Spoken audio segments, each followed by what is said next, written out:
What's going on, all my toy collectors and Batman fans out there?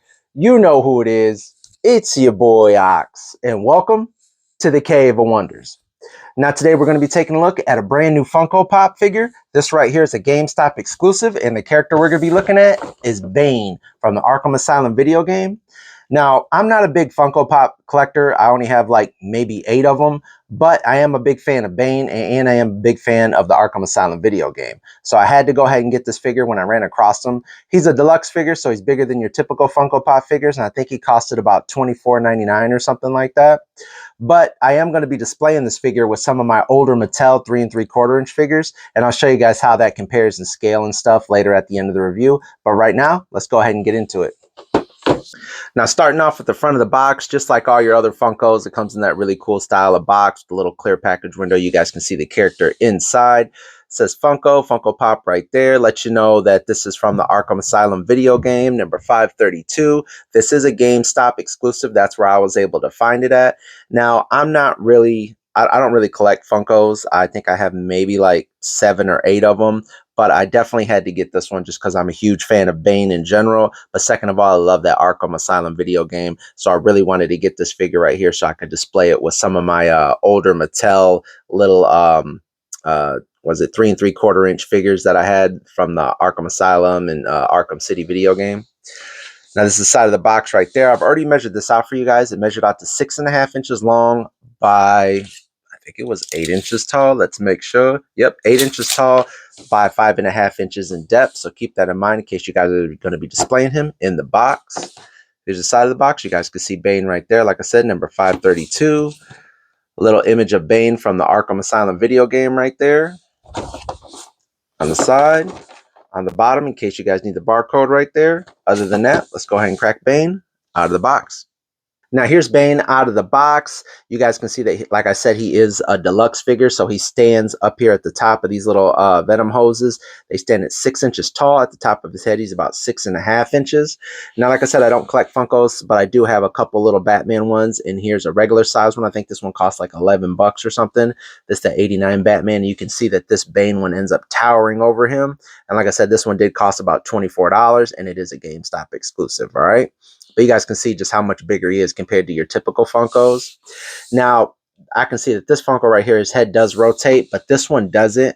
I tried moving him, but it doesn't end up moving. I'm going to guess it's because of all the hoses that are going from his arms into his pack and into his head, and these are hard, they're not rubber, so they don't like easily flex and move. So that's probably why his head isn't able to move. Okay, so his head's kind of pointing off to the left a little bit, not exactly looking straight, but this is him with his body looking straight. You guys can see that his head's kind of pointing that way just a little bit, but you guys can't rotate it. I tried. I don't want to end up breaking it, but I'm going to guess it's because of all the tubes and stuff. Okay. But taking a look at him up close, you guys know that if you guys played the Arkham Asylum video game, you know that Bane had like a really little head and his body was like huge and massive. But obviously Funko always makes like really big heads on their toys. So it's pretty cool that they ended up doing that for this figure right here. It makes him look more in portion than having like that really little head that he had in the video game. But I love that video game, and that's the only reason why I ended up even buying this figure. But you guys can see he does have his little Venom pack right here, a Titan formula pack right here, and the tubes go into his arms and into his head. Same right here on his arm. You can see he has this one right here attached to his forearm, and it goes into his hands. Orange pants, just like all the prisoners wore in the Arkham Asylum video game.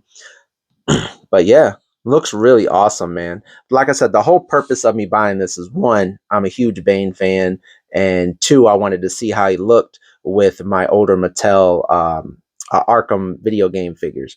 Now, I thought they were 3 3/4, but they're actually about 4 inches tall. So this right here is my Batman from Arkham Knight. You got my Arkham Asylum, or I think it was Arkham City, Mr. Freeze right here, and Arkham Knight, Scarecrow. But you know, Bane is meant to be bigger than them, and they never came out with a Bane figure like this. They did come out with a Bane figure in this Mattel line, but he was how Bane looked before he got extremely jacked up. He was just like in like a trench coat kind of. You know, he just looked like a regular big huge dude who worked out, but he overdid it and kept putting too much of that Titan formula into his body, and then he ended up getting obviously really big. But this is how I'm going to be displaying him right here with these figures. Even though obviously he looks more cartoonish and stuff like that, I just wanted to, you know, have a Bane figure to throw in there with my you know, with my Batman, you know, Arkham Asylum vehicle and stuff like that, and just see how it looked with all these characters. And like I said, he does look more cartoonish in the eyes and stuff, but still, he's an awesome looking figure, and that's what I'm going to be displaying him with. Now, I'm going to go ahead and show you guys a couple other Banes real quick, and then we'll go ahead and end this review, because like I said, he doesn't have any articulation, no weapons I'm going to show you guys in his hands or nothing. But I'm going to just go ahead and show you guys, just for the fun of it, a couple other Banes real fast, all right? And here's a bunch of different Bane figures that I have in some of my different Batman collections. You guys can see the Imaginext Bane right there. This right here is that Spin Master Bane. He came in a 2-pack with a motorcycle. This right here is from 1997, the Batman and Robin movie. Even though that's not how Bane looked in the movie, but I really like this figure right here. I've had this figure since I was a child. This right here is the Batman animated series Bane from 1992 or 1993. This right here is that Batman Missions by Mattel right there. And this right here, I think, is by Mattel as well. And this was from like Batman Unlimited or something like that. So I just wanted to show you guys all these different Bane figures from over the years, you know, mixed up with him, you know, put up right here next to this Funko Pop figure. Like I said, this isn't really an action figure. It's a Funko Pop. But still, because he's so big and massive, I wanted just to go ahead and show him with all his little Bane brothers right here. Just because, like I said, I am a huge Bane fan. But yeah, man, I hope you guys enjoyed the review. Make sure you guys like and subscribe. Like I said, I'm not a huge Funko Pop collector, but I hope you guys did enjoy this little review, because I don't really do a lot of Funko Pop, a lot of Funkos on my channel or whatever, just because, like I said, I don't collect them, and I only like to do reviews on things that I actually love and I collect. But I do love Bane, so that's why I did the review on this one. Hope you guys enjoyed the review. Like and subscribe. Until next time, stay cool.